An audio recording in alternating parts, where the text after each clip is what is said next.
சிவாய நம. திருச்சிற்றம்பலம். இன்னைக்கு சைவ சித்தாந்த குரு முப்பொருளில் பாசமாகிய மலம் அதை பற்றி பார்க்கலாம். இந்த பாசமாகிய மலம் வந்து மூணா விரிச்சு கூறப்படும். அவை நமக்கு தெரியும்: ஆணவம், கண்மம், மாயை. இதில் வந்து ஆணவ மலம் பற்றி சொல்லணும்னா, ஆணவ மலம் வந்து நம்ம அறிவை மறைக்கிறது ஆணவ மலம். இப்போ ஏதாச்சும் ஒரு நல்லது செய்யணும் அப்படின்னு நினச்சா கூட அதை நினைக்க விடாமல் பண்ணுறது இந்த ஆணவ மலம் தான். ஒரு கெட்ட எண்ணத்துக்கு நம்மளை அப்படி கொண்டுட்டு போகிறது அந்த ஆணவ மலத்தோடைய அதனுடைய வலிமை தான். இப்போ ஒரே வார்த்தையில் சொல்லணும்னா, உயிர் பெறும் அனைத்து துன்பத்திற்கும் மூல காரணமாக இருக்குது இந்த ஆணவ மலம் தான்.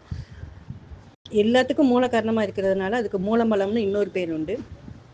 இப்போ இந்த ஆணவ மலத்தினுடைய பிடியில் சிக்கிட்டு நம்ம படுற கஷ்டத்தை பார்த்து பெருமான் வந்து அப்படி நம்மளை பார்த்து இறங்கி என்ன செய்கிறாருன்னா, அந்த உயிர்களுக்கு மாயை, கண்மம் அப்படிங்கிற 2 மலங்களை கூட்டி பிறப்பு நிலையை தர்றாரு. அதனால தான் நம்ம பிறவிக்கே வரோம். முதல்ல நம்ம கேவல நிலையில் இருந்தோம். இப்போவுமே எண்ணற்ற உயிர்கள் அங்கே இருக்குது. சாமி நம்ம மேலே கருணை இருக்கிறதுனால நம்மளை அப்படியே தூக்கி இந்த கை கொடுத்து தூக்குவார்ல, அது மாதிரி தூக்கி கேவல நிலையிலிருந்து இப்போ நம்ம சகல நிலைக்கு கொண்டு வந்துருக்கிறாரு. இதுக்கு முன்னாடி எத்தனையோ பிறவி எடுத்திருக்கிறோம். அந்த ஒவ்வொரு பிறவியிலையும் நம்ம செய்கிற அந்த வினை தீவினைக்கு ஏற்பதான் நமக்கு அடுத்த பிறப்பு அமையுது. அப்போ நமக்கு வந்து ஒரு சந்தோஷம். நம்ம கேவல நிலையிலே அந்த அறியாமை எதுவுமே தெரியாமல் கிடந்த நிலையிலேருந்து நம்மளை சாமி தூக்கி இருக்கிறாரு. அதுக்கே நம்ம வந்து அவருக்கு நன்றி சொல்லணும்.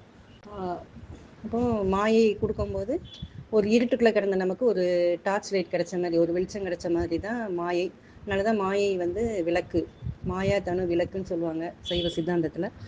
இப்போ பிறப்பு நிலை தந்துட்டாரா? அதாவது பிறப்பு நிலை அப்படின்னா உடம்பு, கருவி, உலகம், அனுபவம் அப்படின்னு இது தமிழில். வடமொழியில் தனு, கரண, புவன, போகம் அப்படிங்கிறத வந்து கொடுக்குறாரு. சாமி உயிரை படைக்கலை, உடம்பை தான் நமக்கு படைச்சி கொடுத்துருக்கிறாரு. அப்புறம் கருவிகள்னால் இந்த 36 கருவிகள். அதுக்கப்புறம் உலகம், நம்ம எந்த இடத்துல வாழணும்னு செலக்ட் பண்ணுறதும் அவர் தான். எதுவுமே நம்ம கையில் கிடையாது, எல்லாமே அவர் தான். அப்புறம் அனுபவம், இன்னைக்கு இந்த அனுபவம் வரணும். அது நல்ல அனுபவமாகவும் இருக்கலாம், கெட்ட அனுபவமாக இருக்கலாம். எல்லாத்தையும் டிசைட் பண்ணுறது அவர் தான். ஆகியவற்றை உயிர்களோடு கூட்டி செயல்கள் புரிய செய்கிறான். மீண்டும் மீண்டும் பிறவி எடுத்து உழல்வதால் உயிரை மறைக்கும் அறியாமை நீங்கும். அதாவது ஒரு சலிப்பு வரும். திருப்பி திருப்பி இப்போ நமக்கே ஒரே வேலையை பண்ணிட்டு இருந்தாலே ஒரு சலிப்பு வரும். என்னடா அப்படின்னு இருக்கும். அதே மாதிரி தான் நமக்கும் ஒரு எப்போ பார்த்தாலும் பிறந்து இறந்து நமக்கே ஒரு காலகட்டத்தில் சலிப்பு வரும். சலிப்பு வந்தோடனே அப்போது வந்து அந்த அறியாமை கொஞ்சம் கொஞ்சமாக நம்ம ஏன் இவ்வளோ கஷ்டப்படுறோம், ஏன் இவ்வளோ துன்பப்படுறோம்னு நமக்குள்ளேயே ஒரு கேள்வி வரும். அப்போது நான் யார் அப்படிங்கிற அடுத்த ஒரு கேள்வி வரும். அந்த நான் யார் அப்படின்னு கேள்வி வந்த உடனே அடுத்து இறைவனை பற்றிய சிந்தனை வரும். இப்படியே தான் நம்ம படிநிலையில் இப்போ நம்ம எல்லாருமே அதில் தான் ட்ராவல் பண்ணிகிட்ருக்கோம். ஏன்னா இப்போ நான் யாருங்கிற கேள்வியும் வந்துடுச்சு. நம்ம சாமியை பற்றி கொஞ்சம் அவரை நோக்கி போய்கிட்டு இருக்கோம். அதனால் அதெல்லாம் நம்ம சந்தோஷப்பட்டுக்கணும். அதனால் எனவே மாயா கண்மங்கள் உயிருக்கு அறியாமை நீக்க உதவும் கருவி. இப்போது ஒரு ஆடையில் அழுக்கு இருக்குதுன்னு வச்சுக்கலாம். அந்த அழுக்கு தான் ஆணவ மலம். அதை நீக்கிறதுக்கு நம்ம என்ன போடுறோம்? சோப்பு. அந்த சோப்புமே இந்த கெமிக்கல் கலந்தது தானே. அதுவும் ஒரு அழுக்கு தான். அப்போ ஒரு அழுக்கை கொண்டு இன்னொரு அழுக்கை போக்குறது போல் ஆணவத்தை நீக்க உதவும் மாயா கண்மங்களும் மலங்களாகவே கருதப்படும். இந்த 3 மலங்களும் உயிரை உலகத்தோடு பிணித்து நிற்கின்றன. அந்த 3 இருக்கிறதுனால தான் நம்ம இந்த உலகத்தில் இருக்கிறோம். இப்போ வந்து மாயை கொடுத்த உடனே நமக்கு வந்து நல்ல விஷயங்கள்லாம் கெட்ட விஷயமா தெரியும், கெட்ட விஷயம்லாம் நல்ல விஷயமா தெரியும். இப்போ இது வந்து இந்த இலங்கை தேராஜையோட அடிக்கடி இந்த ஒரு உதாரணம் சொல்லுவாங்க. அவர் சொற்பொழிவு ஆட்டிகிட்டு இருக்கிறப்போ ஒரு 100 பேர் வந்து கேட்டுட்ருக்காங்கன்னு வச்சுக்கலாம். அப்போது கேட்டுட்ருக்கிறப்போ எல்லோரும் நல்லா தான் கேட்டுட்ருக்காங்க. பக்கத்தில் வந்து ஏதோ ஒரு சினி ஸ்டார் வந்தாங்கன்னா எல்லார் கவனமும் அங்கே தான் போகும். பாதி பேர் ஏன் எந்திரிச்சு அங்கேயே போயிடுவாங்க. அதே மாதிரி தான் நமக்கு வந்து நல்லது கெட்டது 2 பக்கத்தில் இருந்துச்சுன்னா நம்மளுடைய மனம் ஆட்டோமேட்டிக்காக அந்த கெட்டதை நோக்கி தான் போகும். அப்போது அதனால தான் இந்த மாயையையும் என்ன சொல்லுவாங்க அப்படின்னா, மாறுபட்ட காட்சியை தர்றதுனால தான் அதுக்கு நம்ம மயக்கிறது தான் அது அந்த மாயையோட வேலை. கண்மம் இந்த உலக பொருட்களை உயிரோடு கூட்டி இன்பத்தின்ப பலன்களை நுகர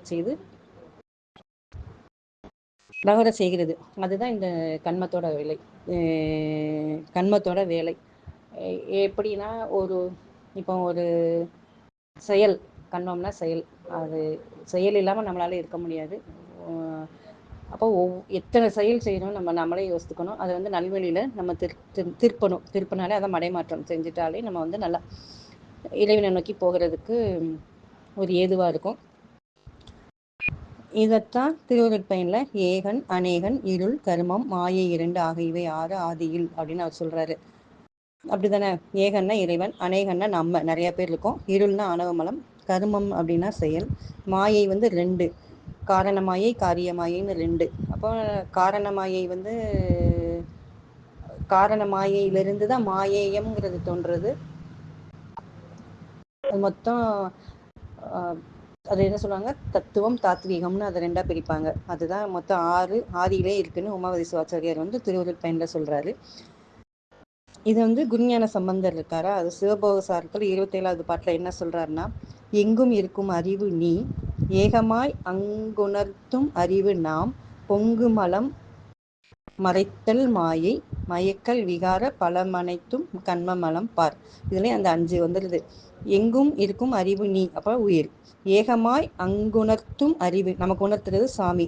அப்போ அவரே சொல்கிற மாதிரி சொல்கிறாரு, அறிவு நாம் இறை. அது அதுக்கப்புறம் பொங்கும் மலம், அது வந்து ஆணவம். அதுக்கப்புறம் மறைத்தல் மாயை, மாயைன்னு வந்து கொடுத்துட்டாங்க. மயக்கல் விகார பலமனைத்தும் கண்ம மலம் பார் அப்படின்னு சிவபோகசாரத்தில் சொல்லியிருக்காரு. இதுதான் முப்பொருளினுடைய இயல்பு. திருச்சிற்றம்பலம்.